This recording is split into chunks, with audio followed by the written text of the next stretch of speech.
প্রিয় নেতা জনাব তারেক রহমান এখন প্রধান অতিথির বক্তব্য রাখার জন্য সবিনয় অনুরোধ জানাচ্ছি। দয়া করে স্লোগান দিবেন না, আজানের টাইম হয়ে গেছে, দয়া করে স্লোগান দিবেন। ধন্যবাদ সেলিম সাহেব। বিসমিল্লাহির রহমানির রহিম। 19শে জানুয়ারি ছিল স্বাধীনতার ঘোষক শহীদ রাষ্ট্রপতি জিয়াউর রহমানের 89তম জন্মবার্ষিকী এবং একই সাথে জাতীয় শিক্ষক দিবস। শিক্ষক দিবস উপলক্ষে শিক্ষক কর্মচারী ঐক্যজোট আয়োজিত আজকের এই শিক্ষক সমাবেশের সম্মানিত সভাপতি, সম্মানিত শিক্ষক এবং কর্মচারী বৃন্দ, মঞ্চে উপস্থিত বাংলাদেশ জাতীয়তাবাদী দলের সম্মানিত স্থায়ী কমিটির সদস্য জনাব মঈন খান, জনাব আমির খসরু সহ বেগম সেলিমা রহমান সহ উপস্থিত নেতৃবৃন্দ, বাংলাদেশের অন্যতম জনপ্রিয় ব্যক্তিত্ব জনাব মাহমুদুর রহমান মান্না সহ নেতৃবৃন্দ এবং আমার সামনে উপস্থিত আগত সম্মানিত শিক্ষকবৃন্দ, আসসালামু আলাইকুম। এতক্ষণ আপনারা শিক্ষক, শিক্ষার্থী, শিক্ষা ব্যবস্থাপনা, শিক্ষার্থীদের আর্থসামাজিক নিরাপত্তা, বিভিন্ন বিষয়ে আপনারা আলোচনা করেছেন। শহীদ জিয়া দেশে সার্বজনীন প্রাথমিক শিক্ষা ব্যবস্থা প্রবর্তন করেছিলেন। দেশনেত্রী বেগম খালেদা জিয়া দেশে প্রাথমিক শিক্ষা বাধ্যতামূলক করেছিলেন। আপনাদের সকলের বক্তব্যে এই বিষয়গুলোর সাথে আরো অনেকগুলো বিষয় উঠে এসেছে। বিভিন্ন মেয়াদে রাষ্ট্র পরিচালনার সময় শিক্ষার প্রসারে বিএনপি সরকারের নেওয়া যুগান্তকারী পদক্ষেপগুলোর পাশাপাশি দেশের চলমান পরিস্থিতি সম্পর্কেও আপনারা বিভিন্ন বিষয়ে আপনাদের বক্তব্যে তুলে ধরেছেন। আপনাদের বক্তব্যে আলোচিত বিষয়গুলো আমি আর পুনরায় আলাপ করতে চাইছি না, যেহেতু আমাদের হাতে সময় কম। সম্মানিত শিক্ষক এবং কর্মচারী ভাই ও বোনেরা, বর্তমান প্রতিযোগিতামূলক বিশ্বে একটি প্রভাবশালী জাতি রাষ্ট্র হিসাবে যদি আমাদের টিকে থাকতে হয়, তাহলে অবশ্যই এই মুহূর্তে আমাদের সামনে বড় চ্যালেঞ্জ জ্ঞান ভিত্তিক রাষ্ট্র এবং সমাজ প্রতিষ্ঠা করা। এবং এই চ্যালেঞ্জ মোকাবেলায় আমাদেরকে যুক্তি, তর্কে, মেধা, মননে, জ্ঞানে, বিজ্ঞানে অবশ্যই সমৃদ্ধ হতে হবে আমাদেরকে। একটু আগে আমির খসরু সাহেব ওনার বক্তব্যে একই কথাই বলেছেন। প্রিয় উপস্থিতিবৃন্দ, আমি বিশ্বাস করি রাষ্ট্র এবং রাজনীতির সংস্কার কিংবা নাগরিক উন্নয়নে আমরা যত উদ্যোগই গ্রহণ করি না কেন, চূড়ান্ত সফলতা পেতে হলে শিক্ষা ব্যবস্থার আধুনিকায়ন এবং, দয়া করে খেয়াল করবেন আমার কথাটি, এবং শিক্ষকদের আর্থ সামাজিক নিরাপত্তা ও সম্মান নিশ্চিত করার বিকল্প নেই। আমি দৃঢ়ভাবে বিশ্বাস করি যে এই কথাটি আমি বলেছি আপনাদের অনেকগুলো বিষয়ের দাবি যেগুলো আপনারা তুলে ধরেছেন, এই কথার মধ্যে নিশ্চয়ই সেগুলো আপনারা বুঝতে পারছেন। জীবনের শুরুতেই প্রিয় শিক্ষকবৃন্দ, সামনে উপস্থিতিবৃন্দ, সম্মানিত উপস্থিতিবৃন্দ, জীবনের শুরুতেই পরিবারের পর শিক্ষার্থীদের সামনে শিক্ষকেরাই কিন্তু আদর্শের রোল মডেল। কিন্তু শিক্ষকরাই যদি রাষ্ট্র এবং সমাজে সম্মান, সংসার নিয়ে টানাপোড়েনে থাকেন, তাহলে একজন শিক্ষকের পক্ষে শিক্ষার্থীদের সামনে নিজেকে রোল মডেল হিসাবে কি উপস্থাপন করা সম্ভব? অবশ্যই নয়। শিক্ষক শিক্ষিকারা যাতে শিক্ষার্থীদের সামনে আত্মবিশ্বাসের সঙ্গে নিজেকে একজন রোল মডেল হিসাবে উপস্থাপন করতে পারেন, সে ধরনের শিক্ষা ব্যবস্থা এবং শিক্ষার পরিবেশ তৈরি করতে রাষ্ট্র এবং সরকারকে অবশ্যই প্রয়োজনীয় উদ্যোগ গ্রহণ করতে হবে বা গ্রহণ করা প্রয়োজন। শিক্ষকতা পেশা, যে কথাটি আমি এখন বলবো, এই কথাটি এর ভিতরেই কয়েকজন বক্তা এখানে উল্লেখ করেছেন। খুব সম্ভব সেলিম সাহেব ওনার বক্তব্যে উল্লেখ করেছেন। শিক্ষকতা পেশা কখনোই কিন্তু উপায়হীন বিকল্প কিংবা একটি সাধারণ চাকুরি নয়। শিক্ষা দীক্ষায় মেধাবী মানুষটি যাতে শিক্ষকতা পেশাকেই আনন্দের সঙ্গে প্রথম অগ্রাধিকার হিসেবে বেছে নিতে আগ্রহী হয়ে ওঠেন, তেমন পরিবেশ নিশ্চিত করা রাষ্ট্র এবং সরকারের দায়িত্ব বলে আমি দৃঢ়ভাবে বিশ্বাস করি। সুতরাং অর্থনৈতিক সচ্ছলতা, স্বাচ্ছন্দ্যময় এবং সম্মানজনক জীবনের নিশ্চয়তা প্রদানের মাধ্যমে বিশেষ করে প্রাথমিক এবং মাধ্যমিক পর্যায়ে স্কুল শিক্ষকের চাকরিকে আরো প্রতিযোগিতামূলক এবং আকর্ষণীয় করে গড়ে তোলা প্রয়োজন। শিক্ষকদের কাছে একজন আদর্শ শিক্ষক কেন গুরুত্বপূর্ণ? এই প্রসঙ্গে বিশিষ্ট মনোবিজ্ঞানী ডক্টর গর্ডন একটি পর্যবেক্ষণের কথা বলেছেন। আমি সেই পর্যবেক্ষণটি আপনাদের সাথে সামনে খুব সংক্ষেপে তুলে ধরতে চাইছি। ডক্টর গর্ডন বলেছেন, শিশুরা যখন তাদের শিক্ষককে পছন্দ করে তখনই তারা সবচেয়ে ভালো শেখে এবং শিশুরা মনে করে তাদের শিক্ষকও তাদের পছন্দ করেন। সম্মানিত শিক্ষকবৃন্দ, স্বাধীনতা দিবস কিংবা বিজয় দিবস সহ প্রতি বছর বিভিন্ন জাতীয় গুরুত্বপূর্ণ দিবসে রাষ্ট্রীয় উদ্যোগে সমাজের বিভিন্ন শ্রেণী পেশার মানুষকে রাষ্ট্রপতি এবং প্রধানমন্ত্রী রাষ্ট্রীয় ভবনে আমন্ত্রণ জানিয়ে থাকেন, শুভেচ্ছা বিনিময় করেন। আমি এখানে আমার দলের সিনিয়র অনেক নেতৃবৃন্দ আজকে মঞ্চে উপস্থিত আছেন। সকলে আমি বিশ্বাস করি আমার সাথে একমত পোষণ করবেন, ভবিষ্যতে ইনশাল্লাহ বাংলাদেশের মানুষের সমর্থনে বিএনপি সরকার গঠন করলে এই ধরনের দিবসগুলোর যে আমন্ত্রিতদের তালিকা, সেই তালিকায় অবশ্যই প্রাথমিক এবং মাধ্যমিক স্কুলের কমপক্ষে হলেও একজন করে শিক্ষককে আমন্ত্রণ জানানো অবশ্যই আবশ্যক বলে আমি মনে করি। কারণ এর একটি কারণ আছে, কারণটি আপনাদের সামনে তুলে ধরতে চাই আমি। কেন আমি এটি মনে করি?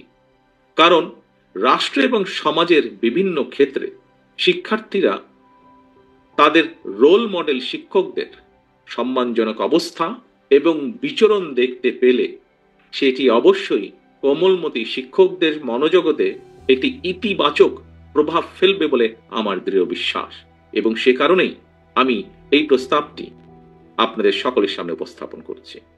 শিক্ষক এবং শিক্ষার্থীদের মধ্যে একটি পারস্পরিক আস্থা এবং সম্মানের সম্পর্ক তৈরি করার যে পরিবেশ সৃষ্টির ক্ষেত্র, রাষ্ট্র সেখানে উদাসীন অবশ্যই থাকতে পারে না।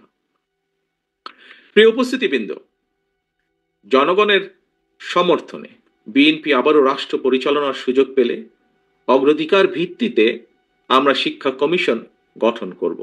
নৈতিকতা এবং সামাজিক ধর্মীয় মূল্যবোধের আলোকে জীবন নির্ভর কর্মসূচি শিক্ষা ব্যবস্থা প্রবর্তন এবং শিক্ষা ব্যবস্থার আধুনিকায়নে সম্ভাব্য সকল পদক্ষেপ গ্রহণ ও প্রয়োজনে ওয়ারেন্ট অফ প্রেসিডেন্স বা রাষ্ট্রীয় পদমর্যাদা ক্রমে পুনর্মূল্যায়ন করে রাষ্ট্র এবং সমাজে শিক্ষা এবং শিক্ষকের মর্যাদা সমুন্নত রাখার বিষয়টি নিশ্চিত করার আমাদের অবশ্যই চেষ্টা থাকবে। সম্মানিত শিক্ষক কর্মচারী ভাই ও বোনেরা, আমরা প্রায়শই একটি কথা বলি, কথা প্রসঙ্গে আমরা একটি কথা বলি যে এই বিষয়টিকে রাজনীতির ঊর্ধ্বে রাখতে হবে, ওই বিষয়টিকে রাজনীতির বাইরে রাখতে হবে। প্রিয় উপস্থিতিবৃন্দ, আমি ব্যক্তিগতভাবে এমন ধারণার সঙ্গে নীতিগতভাবে কিছুটা হলেও ভিন্ন মত পোষণ করি। কারণ দেখুন, আমরা যাই বলি না কেন, একটি গণতান্ত্রিক রাষ্ট্রে কিন্তু শেষ পর্যন্ত রাজনৈতিক সিদ্ধান্তের আলোকেই সকল কিছু পরিচালিত হয়। সুতরাং কোনো কিছুকে শুদ্ধ রাখার জন্য রাজনীতির বাইরে রাখতে হবে, রাজনীতির ঊর্ধ্বে রাখা কিংবা বাইরে সরিয়ে রাখা, এইটি না করে বরং রাজনীতিটাই আমাদের শুদ্ধ করা প্রয়োজন। রাজনীতিটা শুদ্ধ এবং স্বচ্ছ হওয়া অত্যন্ত জরুরি। প্রচলিত রাজনীতির গুণগত যে পরিবর্তন সেটি যদি না করতে পারি, তাহলে কিন্তু এই যে এখানে যতগুলো আকাঙ্ক্ষার কথা বলা হয়েছে, বিভিন্ন আলোচনায় বিভিন্ন সুশীল সমাজের ব্যক্তিরা সহ বিভিন্ন মানুষ যে জন আকাঙ্ক্ষার বাস্তবায়নের কথা বলছেন, আমরা যদি রাজনীতির যে গুণগত পরিবর্তন, রাজনীতির ভিতরে যে পরিবর্তন, সেটিকে যদি করতে না পারি, তাহলে হয়তো কোনো কিছুই বাস্তবায়ন করা সম্ভব নয়। এবং এই লক্ষ্যকেই সামনে রেখে বিএনপি রাষ্ট্র, রাজনীতি এবং রাজনৈতিক দল সংস্কারের উদ্দেশ্যে বাংলাদেশের পক্ষে সকল গণতান্ত্রিক রাজনৈতিক দলগুলোর সঙ্গে পরামর্শ করে তাদেরকে সাথে নিয়ে জনগণের সামনে ৩১ দফা সংস্কার কর্মসূচি উপস্থাপন করেছে। এবং আগেও বলেছি আমি, জনগণের রায় পেয়ে বিএনপি সরকার গঠনে সক্ষম হলে বিএনপি পর্যায়ক্রমিকভাবে প্রতিটি সংস্কার কর্মসূচি ইনশাল্লাহ বাস্তবায়ন করবে। প্রিয় উপস্থিতিবৃন্দ,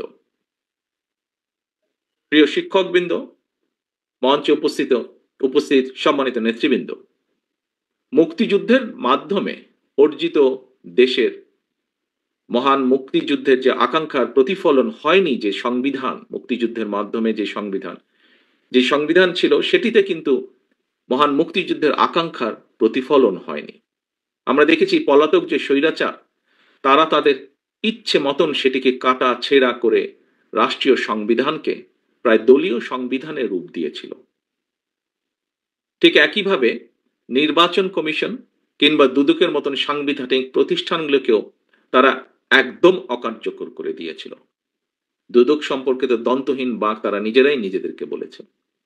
এমন বাস্তবতায় কিন্তু বর্তমান অন্তর্বর্তীকালীন সরকার নির্বাচন কমিশন, দুদক এবং সংবিধান সংস্কার সহ বেশ কিছু গুরুত্বপূর্ণ বিষয় সংস্কার কার্যক্রম হাতে নিয়েছে বর্তমান এই অন্তর্বর্তীকালীন সরকার। বিএনপির 31 দফা সংস্কার কর্মসূচি এবং অন্তর্বর্তীকালীন সরকারের সংস্কার কার্যক্রমের সঙ্গে দু একটি মৌলিক বিষয় ছাড়া, প্রক্রিয়াগত বিষয় ছাড়া তেমন কোনো ভিন্ন মত বা বিরোধ নেই। আমি আগেও বলেছি, বিএনপির সংস্কার এবং নির্বাচন, বিএনপি দুটোরই পক্ষে। বিএনপি সংস্কার এবং নির্বাচন দুটোরই পক্ষে, দুটোই অত্যন্ত জরুরি। সংস্কার নাকি নির্বাচন, কেউ কেউ এমন উদ্দেশ্য প্রণোদিত প্রশ্ন নিয়ে কূটতর্ক করার অপচেষ্টা করেছে। আমরা যদি দেশের বিরাজমান পরিস্থিতি দেখি, তাহলে কিন্তু সেটি ভিন্ন। দেশের কোটি কোটি পরিবারের কাছে এই মুহূর্তে নির্বাচন এবং সংস্কারের চেয়েও গুরুত্বপূর্ণ হচ্ছে সংসার পরিচালনা করা। একদিকে দ্রব্যমূল্যের ঊর্ধ্বগতি, অপরদিকে জনগণের উপরে চাপিয়ে দেয়া ভ্যাটের বোঝা। ফলে দেশের কৃষক, শ্রমিক, দিনমজুর, স্বল্প আয়ের, এমনকি নিম্ন মধ্যবিত্ত পরিবারগুলোর কাছেও সংসার টেকানোই অনেক ক্ষেত্রে দায় হয়ে পড়েছে। অনেক পরিবারে চলছে নীরব হাহাকার। কিভাবে জনগণের নিত্যদিনের দুঃখ দুর্দশা লাঘব করা যায়, কিভাবে বাজার সিন্ডিকেট ভেঙে দ্রব্যমূল্য জনগণের হাতের নাগালে রাখা যায়, কিভাবে জনগণকে ফ্যাসিস্টের আমলের মিথ্যে মামলা থেকে রেহাই দেওয়া যায়, কিভাবে আইন শৃঙ্খলা বাহিনীকে আরো সক্রিয় করা সম্ভব, জনগণের জানমালের নিরাপত্তা নিশ্চিত করা যায়। প্রিয় উপস্থিতিবৃন্দ, অন্তর্বর্তীকালীন সরকারের সামনে অগ্রাধিকারের তালিকায় এই বিষয়গুলো থাকা অত্যন্ত জরুরি। জনগণ বিশ্বাস করে অন্তর্বর্তীকালীন সরকারের মতন সর্বজন সমর্থিত একটি নির্দলীয় অরাজনৈতিক সরকারের পক্ষেই বাজার সিন্ডিকেটের কবল থেকে জনগণকে মুক্তি দেওয়া সহজ। তাহলে এখন প্রশ্ন, অন্তর্বর্তীকালীন সরকার এতদিনেও কেন বাজার নিয়ন্ত্রণে ব্যর্থ? জনগণের উপরে কেন উল্টো ভ্যাটের বোঝা চাপিয়ে দেওয়া হচ্ছে? এখনো কেন বাজার সিন্ডিকেটের দৌরত্ব চলছে? এমন পরিস্থিতিতে কিন্তু জনগণের অনেকের মনেই প্রশ্ন ওঠা স্বাভাবিক, তাহলে কি সরকারের কেউ কেউ অন্য কোনো ইস্যুতে বেশি মনোযোগী, নাকি সরকার পারছে না? প্রিয় শিক্ষকবৃন্দ, অন্তর্বর্তীকালীন সরকারের নানা সীমাবদ্ধতা থাকা সত্ত্বেও আমরা মনে করি এই সরকারকে কোনোভাবেই ব্যর্থ হতে দেওয়া যাবে না। কারণ হাজারো শহীদের রক্ত মারিয়ে একটি গণতান্ত্রিক, মানবিক, বৈষম্যহীন বাংলাদেশ গড়ার অঙ্গীকার নিয়ে এই সরকার রাষ্ট্র পরিচালনার দায়িত্ব নিয়েছে। প্রিয় শিক্ষক, শিক্ষার্থী, তরুণ, ছাত্র ভাই ও বোনেরা, দেশের ছাত্র তরুণরা রাষ্ট্র রাজনৈতিক ব্যবস্থার প্রতি আগ্রহী হয়ে উঠেছে। এটি অবশ্যই একটি ইতিবাচক দিক। এইসব তরুণরাই গত 1.5 দশকে একটি নির্বাচনেও ভোট দিতে পারেনি। তারা গণতান্ত্রিক রাজনৈতিক অধিকার বঞ্চিত এইসব তরুণদের কেউ যদি জনগণের অধিকার প্রতিষ্ঠায় নতুন রাজনৈতিক দল গঠন করে, অবশ্যই বিএনপি সেই উদ্যোগকে স্বাগত জানায়। তবে যে কথাটি এখানে কোনো বক্তা বলেছেন, আমিও একই সাথে উল্লেখ করতে চাই। তবে রাজনৈতিক দল গঠন করতে গিয়ে কেউ যদি রাষ্ট্রীয় কিংবা প্রশাসনিক সহায়তা নেন, সেটি জনগণকে হতাশ করবে, কিংবা অন্য রাজনৈতিক দলের প্রতি তাদের আচরণ কিংবা বক্তব্য, মন্তব্য যদি ঝগড়া সুলভ অথবা প্রতিহিংসামূলক হয়, সেটিও জনগণের কাছে হবে অনাকাঙ্ক্ষিত। অবশ্যই আজকের তরুণরাই আগামী বাংলাদেশ। অতীত থেকে বেরিয়ে এসে তারুণ্য নতুন পথ রচনা করবে, তবে কোনো প্রশ্নবিদ্ধ পথে নয়। পথটি অবশ্যই হওয়া উচিত স্বচ্ছ এবং স্বাভাবিক। সম্মানিত শিক্ষক এবং কর্মচারী ভাই বোনেরা, অন্তর্বর্তীকালীন সরকারের সঙ্গে বাংলাদেশের পক্ষের গণতান্ত্রিক শক্তির মধ্যে কোনো বিষয় নিয়ে ভুল বোঝাবুঝি কিংবা অযথা কূটতর্ক আমি সময়ের অপচয় বলেই মনে করি। তবে একই সাথে সরকারের দৃষ্টি আকর্ষণ করে বলতে চাই, জনগণ যদি বৃহত্তর স্বার্থে বিভিন্ন ক্ষেত্রে সরকারের ব্যর্থতা ধৈর্য ধরে মানতে পারে, মেনে নিতে পারে, তাহলে যারা সরকারে রয়েছেন তাদের ধৈর্য এবং সহনশীলতা আরো অনেক বেশি থাকা জরুরি বলে আমরা মনে করি। বিএনপি মনে করে জনগণকে নিয়ে রাজনীতি নয়, বরং জনগণের জন্যই রাজনীতি। এ কারণেই বিএনপি যে কোনো মূল্যে দেশের জনগণের রাজনৈতিক এবং অর্থনৈতিক ক্ষমতা নিশ্চিত করতে চায়। নির্বাচন হচ্ছে, এর আগেও আমি বলেছি, আজও আপনাদের সামনে আবারও তুলে ধরতে চাই, নির্বাচনই হচ্ছে জনগণের রাজনৈতিক ক্ষমতায়ন নিশ্চিত করার অন্যতম প্রধান কার্যকরী হাতিয়ার। নির্বাচন অনুষ্ঠান নিয়ে বিতর্ক সৃষ্টি করার অর্থ নিজেদের অজান্তেই পরাজিত পলাতক ফ্যাসিস্টদের অবস্থানকে শক্তিশালী করা।